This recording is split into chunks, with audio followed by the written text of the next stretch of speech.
இப்போ தனுஷ் வர்றாரு, வரட்டும், வாழ்த்துறோம். வாங்கலை அரசியலுக்கு வாங்க, நாங்கள் வர வேண்டாம்லாம் சொல்ல மாட்டோம், உங்களுக்கு வாழ்த்து தெரிவிக்கிறோம். வாருங்கள், தமிழ்நாட்டு மக்களுடைய நிலைமையை 75 ஆண்டு கால திராவிட இயக்கங்கள் என்ன செஞ்சு வச்சுருக்கணும் வந்து பாருங்கள். விஜய் அவர்கள் முதலமைச்சராகன்னு ஆசைப்பட்டார், ஆயிட்டார். அடுத்து எல்லா நடிகருக்குமே முதலமைச்சராகன்ற ஆசை வந்துருச்சு. ஆனால் தெரியல, ஒருவேளை அவங்க மாமா தூண்டி விட்டுருப்பாரா என்னன்னு தெரியல. என்னால் தான் நிற்க முடியல, நான் வேறு பொய்ய சொல்லிவிட்டேன், உடம்பு சரியில்லை, அதனால் அரசியலுக்கு நான் வரலன்னு சொல்லிவிட்டேன். திருப்பி வந்தால் என்னை கேவலமாக பேசுவாங்க, நீ நின்று அவனை பின்னாடி இருந்து என் அரசியல் பண்ணலாம் சப்போர்ட் பண்ணும் அப்படின்னு கூட பேசியிருக்கலாம். லதா ரஜினிகாந்த் என்ன பண்ணாங்க இடையில? ஏக்கம் ஆரம்பிச்சு. அது எங்கே? அந்த ஏக்கம் செயல்பட்டு இருக்கு. ஆனால் என்ன அரசியல் இப்போ எல்லாத்தையும் ஒன்றா இணைச்சிருவாங்க. இப்போ வந்து என்னென்னா, கட்சியினுடைய தலைவர் வந்து தனுஷ், பொதுச்செயலர் வந்து லதா ரஜினிகாந்த், பொருளாளர் வந்து தனுஷ் பையன் மூத்தாள், மகளிர் அணி தலைவர் அவங்க மனைவியை கூட்டிகிட்டு வந்துடுவாங்க விரைவில். 2031 உங்கள் தலைவருக்கு போட்டியாக வரக்கூடிய ஒரே ஆள் தனுஷ் அப்படின்னு சொல்லியிருக்கு. வரட்டுமேன்னு தான் சொல்லணும். போட்டி வேணும்ல எங்களுக்கும். திமுகவா எங்களுக்கு போட்டி இல்லையா? இவிஎம் மிஷினை போய் தேடிக்கிட்டு இருக்கிறவங்களாம் எங்களுக்கு எப்படி போட்டியா? என்னங்க நீங்கள் கேட்க? தமிழ் தேசியம் தான் ஒரே கொள்கைன்னு அவர் மேடை. என்னங்க தமிழ் தேசியம்? அவரே என் இனத்தின் தலைவன், என் கட்சியின் தலைவன் கொள்கை எடுத்திருக்கு. எதை கொண்டு அடிக்கிறதுன்னு தெரியல, யாரோட கொண்டு ஒப்பிட்டு. சீமான் அவர்கள் அப்போ எடுக்கிற தமிழ் திரள் நிதி திரட்டுறவன்லாம் வந்து தலைவரோட ஒப்பிட்டு பேச சொல்கிறீங்க நீங்கள்? இல்லை, ஆல்ரெடி சொல்லிட்டு இருக்காங்க, அவர் போயிட்டு தமிழ் தேசியத்தை இந்து தேசியமாக்கிட்டு இருக்கிறாரு, ஆர்எஸ்எஸோட கூட சேர்ந்துறாரு. அவர் போவாருங்க, அவர் உண்மையில ஆர்எஸ்எஸ் கூட போயிட்டு. அவரே ஆர்எஸ்எஸ்கார் இருக்காங்க, அவர் ஏன் போகணும்? பொது வேட்பாளர் இவர் என்ன மாமாவா? யாரு? நைனா நயன்தரன். என்னையா கூத்து? எங்க மாமா மாப்பிள்ள இருக்கக்கூடாது. மாட்ட இருக்கும்போது சித்தப்பான ஒருத்தர் சொல்லுவார், இந்த தன சேர்னேன். அடுத்து மாமாம்பாரு, கேளுங்க அந்த கேள்வி. யார் யார் யார்? திருச்சி வேலிச்சா. தம்பி, அத்தனை லட்சம் பேர் வாக்களிச்சிருக்காங்க, நீங்கள் இவ்வளோ இதாக பேசுகிறீங்க. எத்தனை லட்சம்? பாதி ஆயிடுச்சு இப்போ. ஏன்? ஏன்னா உங்களோட எழுச்சி இருக்குது, தாவேக்காவோட எழுச்சி. இன்னமே உங்களுக்கு வீழ்ச்சி தான். நாம் தமிழரே வீழ்ச்சியா? முடிஞ்சிச்சு கதை. இருந்தா இரு இல்லாட்டி போய் நான் சொல்கிறேன், என் அன்னை முத்துக்குமார் இந்த இயக்கத்தை கட்டமைப்பதற்கு எவ்வளோ ரத்தம் சிந்திருக்கிறான், உயிரை திறந்துருக்கான். ஊராக போய் சுற்றுறவங்க அவர் பின்னாடி. நானும் போய் இருந்தா இரு, போனா போ. நான் நோத் அவுட் சொத்தா என்ன? நாம் தமிழர். பிரைம் 9 தமிழ் நேயர்கள் அனைவருக்கும் வணக்கம். இன்றைய நமது நேர்காணலில் நம்முடன் இணைந்திருப்பவர் தாவேக்காவின் மாநில செய்தி தொடர்பாளர் திரு முகில் அவர்கள். சார் வணக்கம். வணக்கம். தாவேக்கா விஜய் அவர்கள் ஆட்சியை பிடித்தது வந்து எல்லாருக்குமே ஒரு அரசியல் மோகம் வந்திருக்கு. அந்த காலத்தில் சொல்லுவாங்க, எம்ஜிஆர் மட்டும் முதலமைச்சர் ஆனார், உடனே எல்லா நடிகனுக்கும் முதலமைச்சராகன்ற ஆசை வந்துருச்சு. அது ஒரு 50 வருஷம் ஆயிடுச்சு, நடந்து 50 வருஷத்துக்கு மேலே ஆயிடுச்சு. இப்போ வந்து விஜய் அவர்கள் முதலமைச்சராகன்னு ஆசைப்பட்டார், ஆயிட்டார். அடுத்து எல்லா நடிகருக்குமே முதலமைச்சராகன்ற ஆசை வந்துருச்சு. ஆனால் தெரியல, தனுஷ் அவர்களோட அரசியல் வருகையை பார்த்தீங்களா? சொல்லுங்க. எப்படி இருக்குது தனுஷ் அவர்களோட ஸ்பீச்சு, இந்த மோட்டிவேஷன், நற்பணி மன்றம், இதெல்லாம் எப்படி இருக்குது? சூர்யா எப்போ வர்றாரு? சூர்யா வரேன்னு சொல்லு. விஷால் ஆல்ரெடி அவர் ஆர்கே நகருக்கே வந்து அப்ளிகேஷன் போட்டார். எங்கப்போ இருக்கிற இடம் தெரில. ஒரு செய்தி, யாரை தலைவனாக்க வேண்டும் என்பது தமிழ்நாட்டு மக்களுக்கு நன்கு புரிஞ்சு வச்சுருக்கிறாங்க. இன்னைக்கு தாவேக்கா அப்படிங்கிற ஒரு இடம் வந்து தமிழக வெற்றி கழகம் அப்படிங்கிற ஒரு இடத்துல வந்து நிற்கிது அப்படின்னு சொன்னால், 36 ஆண்டுகளுக்கு முன்பே பால்பன் ரொட்டி திட்டத்தை உருவாக்கி பச்சிளங்குழந்தைகளுக்கு பசியாற்றி, பள்ளி குழந்தைகளுக்கு பாடத்திட்டங்கள் உதவி செய்து, பாட புத்தகங்களை உதவி செய்து, கொஞ்சம் கொஞ்சமாக படிநிலையை உயர்த்தி வந்த இயக்கம் விஜய் மக்கள் இயக்கம். அன்னதானமாக போடு, கோடைக்கால தண்ணீர் கொடுக்குறியா, மோர் கொடுக்குறியா கொடு, இப்படி கொஞ்சம் கொஞ்சமாக அந்த மக்களின் நன்மதிப்பை பெற்று தான் இந்த இடத்துக்கு வந்து தலைவர் விஜய் நிற்கிறாங்க. சும்மாவெல்லாம் வரல. தனுஷ் வருகை என்னை பொறுத்தவரை என்ன, ஒருவேளை அவங்க மாமா தூண்டி விட்டுருப்பாரா என்னன்னு தெரியல. என்னால் தான் நிற்க முடியல, நான் வேறு பொய்ய சொல்லிவிட்டேன், உடம்பு சரியில்லை, அதனால் அரசியலுக்கு நான் வரலன்னு சொல்லிவிட்டேன்.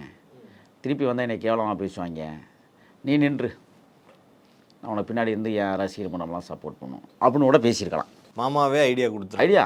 இப்போ இடையில பாருங்க, பிரேமலதா விஜயகாந்த் வந்து என்ன சொன்னாங்கன்னா, விஜய் எல்லாம் வந்து ஒரு இதே கிடையாது, என் கணவரால் உருவாக்கப்பட்டவர்னு ஒரு அறிக்கையை கொடுத்தாங்க.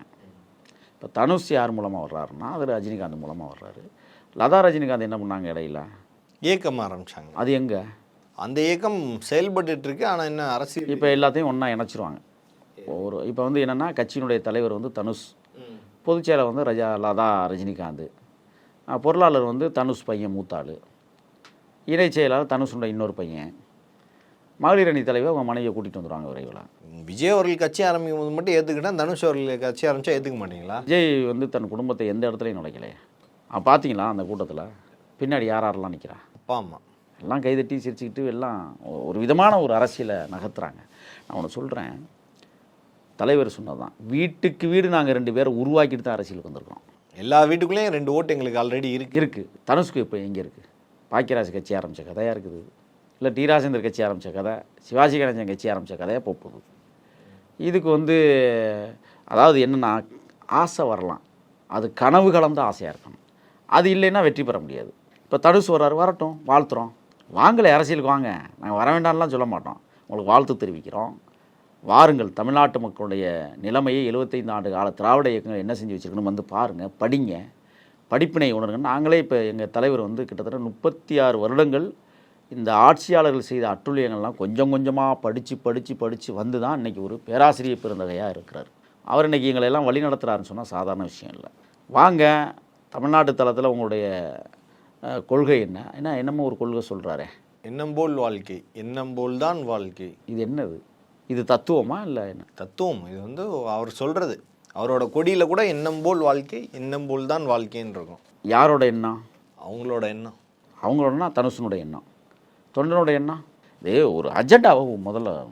இப்போ புரட்சியாளர் வைகோ இருந்தாங்க, அரசியலின்னு சொல்லிட்டு சொன்னார், நேர்மையில் தூய்மை, பொதுவாழ்வு லட்சியம்னு சொல்லிட்டு சில கருத்துக்களை, கடமை கண்ணியம் கட்டுப்பாடுன்னு அண்ணா சொன்னதை, பிறப்புக்கும் எல்லா உயிருக்கும், பிறப்புக்கும் எல்லா உயிருக்கும்னு நாங்கள் சொன்னதை போல், அடங்க மறுப்போம், அத்துமீறுவோம், திமிரி எழுவோம், திருப்பி அடிப்போம் சொன்னதை போல், உங்களுடைய தனி தத்துவம் என்ன? இந்த தேசத்திற்கு சொல்ல வர்றது என்ன? எண்ணம் போல் தான் வாழ்க்கை. இது என்னங்க? அதாங்க தத்துவம். எனக்கு புரியவே இல்லைங்க. எண்ணமே இல்லாதவன் எண்ணம் இல்லாமல் ஒரு மனுஷன் எப்படி இருக்க முடியும் அப்படின்னு அவங்க கேட்பாங்க. பிறப்புக்கும் எல்லா உயிருக்கும்னா ஒரு தத்துவம் இருக்குது, அது வள்ளுவன் கொடுத்த தத்துவம். நாங்கள் இன்றைக்கி முன்னெடுத்துட்டோம். நாங்கள் பூச்சிகளுக்கு கூட மரியாதை கொடுக்கணும்னு நினைக்கணும். வாடிய பயிரை கண்டபோதெல்லாம் மனம் ஆடியது, வள்ளலார் சொன்ன கூற்றை நாங்கள் நினைவுக்கு வரணும். இது வந்து ஒரு தத்துவம். அது என்ன? எண்ணம் போல் தான் வாழ்க்கை. எனக்கு புரியவே இல்லை, அது என்னன்னு நீங்கள் விளக்கம் சொன்னீங்கன்னா நான் சொல்லுவேன். இல்லை, ஒருத்தவங்க மனசில் என்ன நினைக்கிறாங்களோ அது பாடி தான் வாழ்க்கை இருக்கும் அப்படின்னு சொல்கிறாரு. சிறையிலே இருக்கணும்னு ஒருத்தன் என்ன நினைக்கிறேன், அதுக்காக கொலை பண்ணிட்டா போக முடியும்? ஏங்க அவனுடைய என்ன இருக்குல்லங்க, ஒவ்வொரு மனிதனுக்கும் ஒரு எண்ணம் இருக்குல்ல. ஏன் ஒருத்தர் அரசியலுக்கு ரொம்ப இவ்வளோ வன்மத்தை கொட்டுறீங்க? ஏன் அவர் அரசியல்? நான் என்ன கேட்குறேன்னா, தமிழ்நாட்டை தத்துவ ரீதியாக கொண்டு வரணும். பெரியார் செஞ்சாங்க, அண்ணா செஞ்சாங்க. நீங்கள் என்ன தத்துவத்தை கொண்டு வரீங்க? எண்ணம் போல் தான் வாழ்க்கை, எண்ணம் போல். தாவேக்கா மட்டும் என்ன தத்துவத்தை கொண்டு வந்துச்சு? என்ன கொண்டு வரல? பிறப்புக்கும் எல்லா உயிருக்கும் வள்ளுவரில் என்ன எடுத்துகிட்டு வந்துட்டு. ஆமாம், நாங்கள் அதாவது எடுத்துறோம்ல. அது மாதிரி அவர் எண்ணம் போல் வாழ்க்கைன்னு அவரோட. நீங்கள் 1330 குறளுங்க, ஒரு குறளுடைய ஒரு ஒற்றை வார்த்தையை, இன்னும் சொல்ல போனால் 3 வார்த்தைகளை கையில் எடுத்து மக்கள்கிட்ட போய் திணிக்கும் போது அதில் ஒரு அர்த்தம் இருக்குது. பிறப்புக்கும் எல்லா உயிருக்கும் அப்படின்னா என்ன? பிறந்த எந்த உயிராக தமிழ்நாட்டில் இருந்தாலும் அல்லது மக்களாக இருந்தாலும் எதுவாக இருந்தாலும் சமம் நிலை, சமமாக பாவிக்கப்பட. தமிழ்நாட்டில் இருந்தால் மட்டும். தமிழ்நாட்டில் தானே இப்போ நாங்கள் கட்சி ஆரம்பிச்சிருக்கிறோம். அதனால தமிழ்நாட்டிலே பிறப்புக்கும் எல்லா உயிருக்கும். அது வள்ளுவனுடைய தத்துவம் தானே. வள்ளுவன் தானே தமிழ்நாட்டில் பிறந்தான், பீகாரில் பிறந்தாருன்னா சொல்லுங்கள். ஆக தமிழ்நாட்டை கட்டமைப்பதற்கு பிறப்புக்கும் எல்லா உயிருக்கும் என்கிற ஒரு உயரிய நோக்கம் அதில் இருக்குது. எண்ணம் போல் தான் வாழ்க்கை. சரி, அப்புறம் எண்ணம் போல் தான் வாழ்க்கை என்னது தத்துவம்? அது 2031 உங்கள் தலைவருக்கு போட்டியாக வரக்கூடிய ஒரே ஆள் தனுஷ் அப்படின்னு சொல்லியிருக்கு. வரட்டுமேன்னு தான் சொல்கிறோம். போட்டி வேணும்ல எங்களுக்கும். திமுகவா எங்களுக்கு போட்டி இல்லையா? இவிஎம் மிஷினை போய் தேடிக்கிட்டு இருக்கிறவங்களாம் எங்களுக்கு எப்படி போட்டியாக இருக்க முடியும்? என்னங்க நீங்கள் கேட்குறது? அதில் இப்போ அங்கே அதிகாரி சொல்கிறாரு 36 வேட்பாளர்கள். யாராருங்க? நோட்டாவும் ஒரு வேட்பாளர்ன்ட்டார் அவர். கரெக்டாக தான் சொல்கிறார் அவர். அப்போ இந்த இப்போ பொது வேட்பாளர்லாம் கிளம்புறாங்க சில பேர் தமிழ்நாட்டில், தெரியுமில்ல? அதில் சில பேர் முட்டு கொடுத்து பேசினதெல்லாம் நம்ம பார்த்தோம். உங்களோட தேசிய சித்தாந்தத்தில் ஒன்று குடிக்கிறவங்க தமிழ் தேசியம்ல. யார் தமிழ் தேசியம்? அவர் சொல்கிறார் அவர் தமிழ் தேசியம்னு. பிராடை சொன்னால் நாங்கள் ஏற்றுக்கணுமா? ஒரு பிராடை பற்றியே பேசிக்கிட்டு இருந்தால் நாங்கள் ஏற்றுக்கணும். தமிழ் தேசியம் தான் ஒரே கொள்கைன்னு அவர் மேடை. என்னங்க தமிழ் தேசியம்? நான் ஒன்று சொல்லவா? தேசிய தலைவர், இனமானத்தினுடைய தலைவர் பிரபாகரன், வரையறுக்கப்பட்ட எல்லை இருந்தது, கோடு இருந்தது, அங்கே தமிழர்கள் வாழ்ந்தார்கள், இது என்னுடைய தேசம், அது ஈழ தாயகம்னு அறிவிச்சார். அதுக்கு ஒரு பொருள் இருக்குது. நீ என்ன தமிழ் தேசியம்? அவரே என் இனத்தின் தலைவன், என் கட்சியின் தலைவன் கொள்கை எடுத்திருக்கு. எதை கொண்டு அடிக்கிறதுன்னு தெரியல. யாரோட கொண்டு ஒப்பிடுறது? சீமானவர்கள் இப்போ எடுக்கிற தமிழ் திரள் நிதி திரற்றவன்லாம் தலைவரோட ஒப்பிட்டு பேச சொல்கிறீங்களா நீங்கள்? என்னைய நான் கேட்குறேன், சரி தமிழ்நாடு வந்து மொழிவழி தேசியமாக பிரிக்கப்பட்டிருக்கு, அதுதான் தமிழ் தேசியமா? சீமான்ட்ட வேணால் கேட்டு சொல்லுங்கள், திறல்நீதிக்காரர்கிட்ட கேட்டு சொல்லுங்கள். அதை இல்லை வெங்காலூர் என்று சொல்லக்கூடிய பெங்களூரும் தமிழ் தேசியத்துக்குள்ள அடங்கும் அப்படின்னு அதுக்கும் போராடுவாரா? குடகுமலையும் மூணாறும் தமிழருடைய சொர்க்க பூமி, அதையும் கேட்டு போராடும். தமிழர்களோட உரிமை எங்கெங்கே பறிக்கப்படுதோ அங்கெல்லாம் போராடுவேன்னு சொல்லியிருக்கு. இதுவரை என்ன போராடி இருக்கிறாரு? நிறைய போராட்டங்கள் முன்னெடுத்திருக்கு. எது கடலுக்குள்ள ஒன்றே நெய்தல் படை அமைச்சதா? தமிழ்நாட்டிற்கென்று ஒரு பாராளுமன்றத்தை நிறுவுவோம் அப்படின்னு கத்துனதா? சொல்லுங்க, ஏதாவது ஒன்று உருப்படியாக போய். நம்பி அத்தனை லட்சம் பேர் வாக்களிச்சிருக்காங்க, நீங்கள் இவ்வளோ இதாக பேசுகிறீங்க. எத்தனை லட்சம்? பாதி ஆயிடுச்சு இப்போ. ஏன்? ஏன்னா உங்களோட எழுச்சி இருக்குது, தாவேக்காவோட எழுச்சி. இன்னமே உங்களுக்கு வீழ்ச்சி தான். நாம் தமிழரே வீழ்ச்சியா? முடிஞ்சிச்சு கதை, முடிச்சு வச்சுக்கிட்டோம். இல்லை, ஆல்ரெடி சொல்லிட்டு இருக்காங்க, அவர் போயிட்டு தமிழ் தேசியத்தை இந்து தேசியமாக்கிட்டு இருக்கிறாரு, ஆர்எஸ்எஸோட கூட சேர்ந்தாரு. இந்துன்னு ஒரு மதமே கெஜெட்டில் இல்லை, அது அப்படி எப்படி இந்து தேசியமாக இருக்க முடியும்? இல்லை, அவர் சொல்கிறாங்க ஆர்எஸ்எஸ் கூட போயிட்டாரு அப்படி. அவர் போவாருங்க, அவர் உண்மையில ஆர்எஸ்எஸ் கூட போயிட்டார். அவரே ஆர்எஸ்எஸ்காரர் தாங்க, அவர் ஏன் போகணும்? அவர் தான் சொல்கிறார், நீ ஜாதியை பார்த்து எனக்கு ஓட்டு போடாத, தமிழன் என்றால் மட்டும் ஓட்டு போட அப்படின்னு சொல்கிறாரு. போட்டு கிழிச்சிட்டாங்களா காரைக்குடியில்? அப்புறம் ஆனால் மேடையில் பேசும்போது சரத்குமார் நானும் ஒரே ரத்தன்னு சொல்கிறாரு.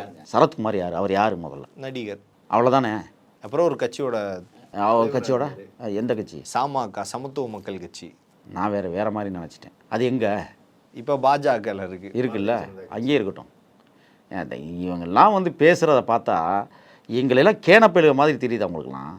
நான் கேட்குறேன், பொது வேட்பாளர் இவர் என்ன மாமாவா? யார்? நைனா நயந்திரன். என்னையா கூத்து? எங்கள் மாமா மாப்பிள்ள இருக்கக்கூடாது. மாட்ட இருக்கும்போது சித்தப்பான ஒருத்தர் சொல்லுவார், இந்த தனசேகரனை. அடுத்து மாமாம்பார். கேளுங்க அந்த கேள்வி. யார்? திருச்சி வெளிச்சாமி. திருச்சி வெளிச்சாமி மாமான்னு சொன்னாரா? இப்போ அவர் காரி முஞ்சிக்கிட்டு இருக்கிறாரு. ஆமாம், போகிற இடம்லாம் அடிக்கிறாப்புல போட்டு. அவன் ஒரு ஆள் விடு. என்னென்னா பாரதி ராஜாவை அப்பாம்பார், மணிவண்ணனே அப்பான்றுவார். தெரியுமா தெரியாது? அதெல்லாம் பிள்ளை அப்பா போல தான் இருந்தாங்க போல. எல்லாமே நடிப்புங்க. நான் கேட்குறேன், நாம் தமிழரை மறுபடியும் உருவாக்கிய அண்ணன் முத்துக்குமார், சுவா முத்துக்குமார் இருக்கிறார், அவர் யார் உனக்கு? அதையும் சொல்லவே மாட்டேங்கிறீங்க.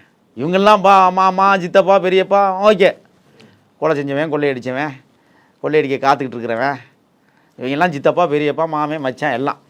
அப்போ அண்ணன் சுவா முத்துக்குமார் யார்? தயவுசெய்து எந்த உறவும் கொண்டாடிப்படாத. என் அண்ணனுக்கு நீ உறவாடிட்டா, உறவு கொண்டாடிட்டேன்னா என் அண்ணன் ஆத்மா சாந்தி அடையாது.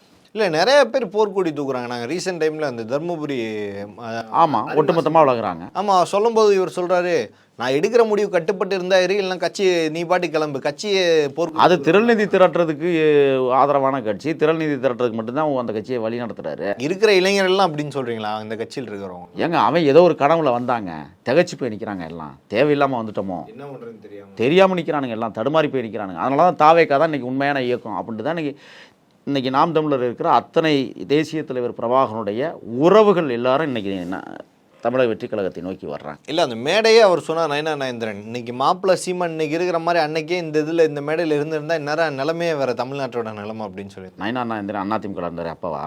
சும்மா ஏதாவது அடித்து விட்டுறக்கூடாது. சரி இருங்க, சேர்ந்துக்கங்க, யார் வேண்டாம் அண்ணா? இப்போ புது வேட்பாளர் அதிமுக பாஜகவோட கூட்டி சேர்ந்த நிலைமை இன்னைக்கு உங்களுக்கு என்ன கதி ஆனிச்சுன்னு இப்போ வரலாறு சொல்லிக்கிட்டு இருக்கு. ஒரே ஒரு எம்எல்ஏ திருப்பி கோயம்புத்தூர் பக்கம் ஒருத்தன் ஜெயிச்சிருக்கான். அதான் சீமானை சேர்த்துக்கங்க, முடிச்சு வைக்க போகிறீங்க, அவ்வளோதானே.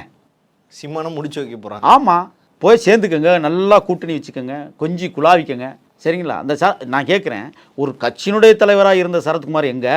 பாஜகவில் இருக்கிறாரா இல்லை கேட்டு சொல்லுங்கள். சீமானும் சேரட்டும், ஒன்றும் பிரச்சனை இல்லை. கொஞ்சம் பேர் இருக்கேன். சேருவாரா? சேரலாம். நான் ஏன் சேரக்கூடாதா என்ன? சேருங்க, சேர்க்கட்டும், ஒன்றும் பிரச்சனை இல்லை. தமிழ்நாட்டில் சீமான் அங்கே தான் போகணும். அவருக்கு வழிகாட்டியே இங்கே தான் இருக்கிறாங்க. அப்புறம் என்ன இங்கே எங்களோட சொத்தை நினைக்கிறது? இப்போ திமுகவும் வந்து சேரப்போகுது பாஜகவோட. இப்போ அவரு சீமானும் இப்போ அந்த நாம் தமிழரை மாற்றிருங்க. என்னன்னு வைக்க? நாம் தமிழர் நாம் டம்ளர்னு வைங்க. நான் டம்ளர். மாலையான 6 மணிக்கு எனக்கு ஒரு செய்திங்க. பொட்டுவமான ஏன் தெரியுமா திட்டினார்? தெரியுமா தெரியாதா?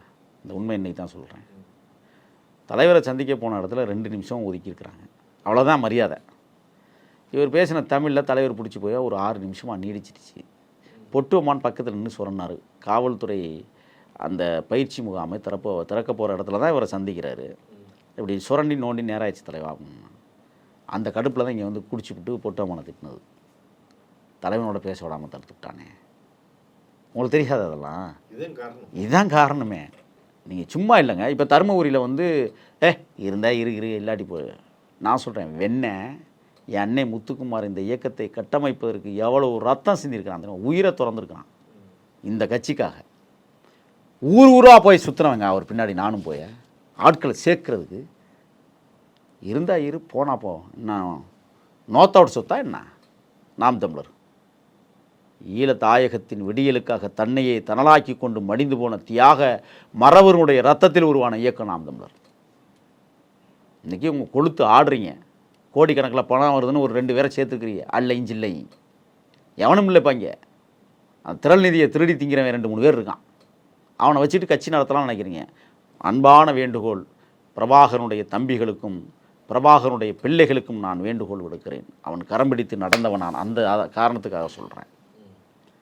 உண்மையான பிரபாகரின் பிள்ளைகள் தமிழக வெற்றி கழகத்தில் இணைய வேண்டும் என்பதுதான் என்னுடைய விருப்பம்.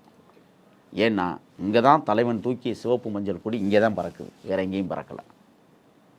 அங்கே காந்தல் மலரை என் தலைவன் காட்டினான் நமக்கெல்லாம், இங்கே வாகை மலரை காட்டியிருக்கிறான் என் தலைவன் விஜய். பொருத்தமாக இருக்குல்ல? அதனால் நாம் தமிழரில் தேசிய தலைவனை நம்பி இருக்கிற பிள்ளைகளும் தம்பிகளும் தயவு செய்து சீமானை நம்பி விடாதீர்கள். கழுத்தறுத்துருவான். ஏன்னா வீட்டுக்குள்ளே கிடந்த எண்ணெயே கழுத்தறுத்து தான் விரட்டினாங்க. அதனால் கண்டிப்பாக எல்லாருக்கும் அந்த நிலைமை ஏற்படும். நிலைமை கண்டிப்பாக வருங்க. பல்வேறு கேள்விகளுக்கு பதில் தமிழுக்காக மிக்க நன்றி சார். நன்றி, வணக்கம்.